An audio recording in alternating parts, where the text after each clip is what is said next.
Today we're going to dive deep into a speech you shared. To be honest, the content is incredibly thought-provoking. It originates from the Huangdi Neijing, the Yellow Emperor's inner canon from thousands of years ago. Yet it presents a viewpoint that sounds quite subversive today. B. Exactly. The core idea is that all diseases in our bodies, no matter how complex they seem, can be traced back to one single thing.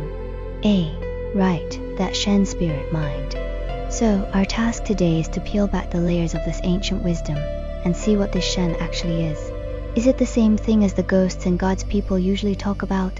How do we lose it without even realizing it? And most importantly, how do we get it back and learn to nourish it? B. You've hit the nail on the head. First, we have to clarify. This Shen is a completely different concept from the ghosts or immortals we usually imagine. A. Completely different? B. Completely. According to this material, Shen is formless and invisible, but it is the chief commander within our bodies, possessing absolute, precise control. A. The chief commander? B. Yes. Think of it as the underlying, core intelligent operating system OS, behind the precision machinery of the human body. A. I love that, the intelligent OS. That makes it instantly relatable. So everything in my body is actually managed by it. B. Precisely. Take the endocrine system. For example, when to secrete which hormone, and in what dose. It's the Shen performing regulations accurate to the millisecond and microgram. A. That's incredible. B. And the nervous system. The text has a brilliant explanation. Nerves are the paths that the Shen travels. These circuits are the channels through which the Shen issues commands and transmits information. Whether it's your heartbeat, breathing, or cell division, it's all being orchestrated by this chief commander.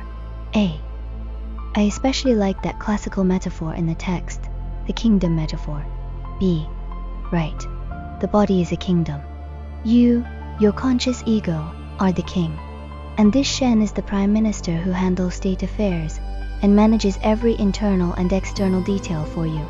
The king's duty is to maintain peace, so the prime minister can work in peace. But if the king is reckless feasting today, partying all night tomorrow, the prime minister will be worked to death. With the king issuing fake decrees, the whole kingdom falls into chaos. A. So the conclusion is very direct. If the Shen is clear, the prime minister is efficient, and the body kingdom enjoys peace. If the Shen is clouded, the prime minister gets confused, and the body falls into disorder, which is what we call disease. B. Exactly. This leads to the crucial question.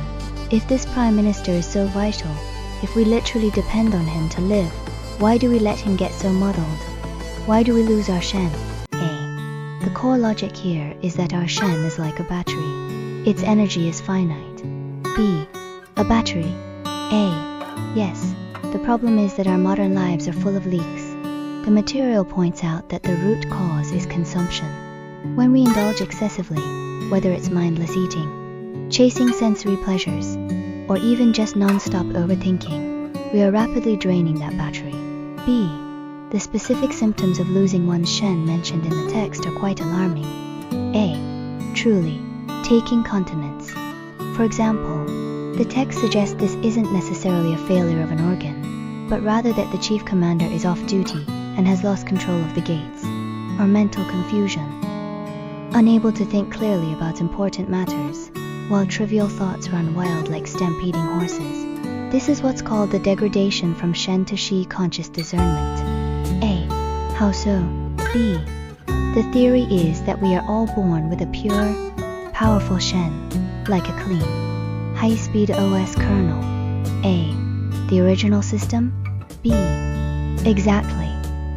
But as we go through life, we keep installing messy software, plugins and pop-up ads. These programs are driven by habits, worries and desires.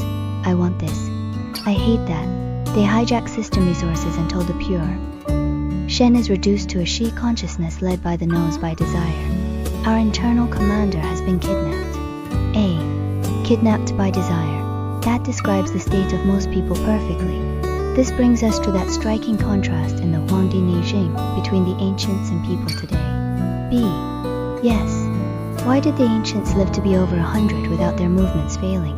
Because they lived with a simplicity that's hard for us to imagine. The original text says they had no lingering desires within, and no pursuit of status without. A. In other words, they didn't pine for things they didn't have, and they didn't obsess over fame or wealth. Their lives were calm and empty, keeping their spirit guarded within. Thus, evil kia negative influences couldn't invade. B. The definition of evil here is subversive. We usually think of illness as external viruses, bacteria, or bad luck. But here the real evil is your own thought about wanting that extra slice of cake, or the desire to have what others have. It's not from the outside. You generated it yourself. A. That places the power and the responsibility for health 100% back on ourselves. It's empowering, but also a bit scary. B. Spot on. You are the source of your own haunting. Looking at modern people through this lens, it's clear why we are so sickly. First, worry gnaws from within, the anxiety over money, kids, and status. The root of all that? Greed. Second, hardship wears the body from without to satisfy those greeds. We overwork and exhaust ourselves. Finally, we fail to follow the 4 seasons. A. I feel that. In winter, when we should be storing energy, we stay up late partying. In summer, when we should be letting our yang qi rise, we hide in air-conditioned rooms, trapping our sweat inside. B. So the conclusion is blunt. Most of our illnesses are eaten one bite at a time, thought up one worry at a time, and brewed one late night at a time. It's not just getting sick, it's a form of slow, unconscious self-mutilation. A. That brings us to a very interesting discussion. What actually makes a good doctor? B. A good doctor isn't judged by how complex their prescriptions are, but by how close they get to the core, the level of the Shen. The material divides doctors into 3 realms. The highest, in ancient times, were called Wu Yi shaman doctors. They didn't even use medicine. They acted directly on the Shen. A. Wait, shaman doctor sounds like superstition. How does the text explain that? B. That's the typical reaction, but the text tries to explain it in a modern context. For instance, the Ju Yu technique using what we'd call incantations or mantras. It uses the analogy of sound frequencies. A specific frequency can shatter a glass or extinguish a fire. Is it possible the ancients discovered a way to adjust human imbalances through sound vibration or psychological resonance? They just used a different language to describe it. A. That's an interesting angle. It's not about believing in a spell, but considering the potential science behind it. What about the other high-level method, shifting essence and transforming Ki? B. That's all about self-rescue. By nourishing your own exhausted Shen, you restore the Prime Minister to clarity. Once the Prime Minister is back in charge, he will automatically mobilize the body's resources to fix the problem. The illness vanishes on its own. This is the ultimate healing without treating. A. And the middle-tier doctors? B. They use the herbal medicines we are familiar with, but the text makes a very sharp point. Medicine is poison.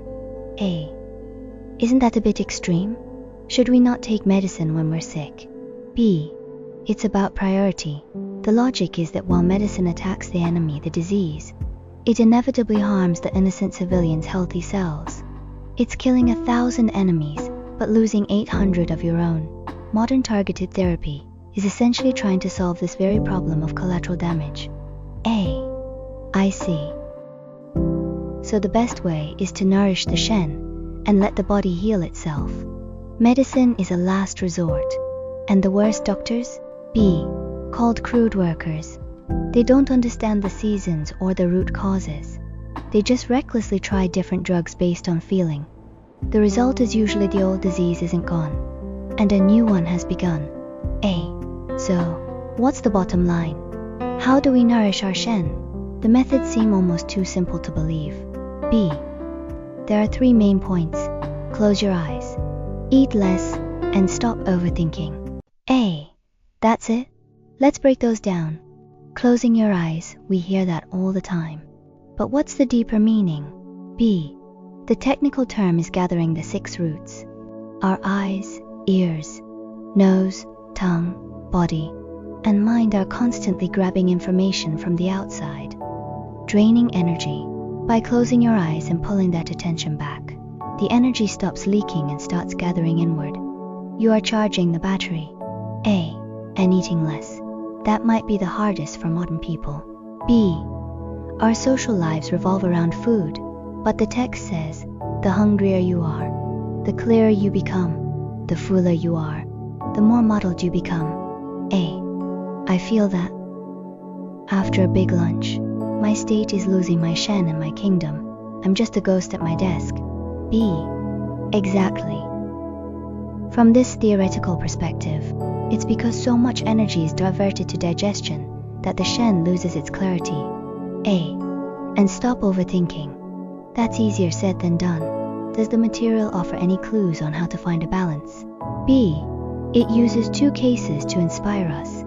First, the divine physician Byung-Kyu, who supposedly had X-ray vision. The text suggests this wasn't magic, but a result of his Shen being so pure that his perception reached a level beyond ordinary people. Second, Nikola Tesla. He had endless inventions and inspirations, and one of his habits was eating very little. The material implies that because he didn't waste energy on digestion, his Shen was hyper-clear, allowing him to tap into universal information.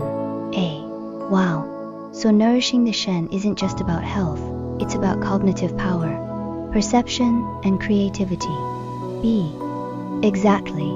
The ultimate goal of self-cultivation is to become what the Huangdi, Neijing calls a Zhu and Ren, true person, someone who has stripped away the junk software of greed and anxiety, leaving only the pure original Shen. You finally stop being a faint-hearted king and become a sage king who makes the most precise decisions for your body's kingdom. Summary and next step. Our exploration of this text reveals a clear logical chain. Shen is the OS. It's the chief commander of your body. We are leaking. Greed, overeating, and overthinking drain this battery. Healing is internal. Disease is system chaos. Recovery is about putting the commander back in charge. The ultimate warning of the text is, Shen is your life.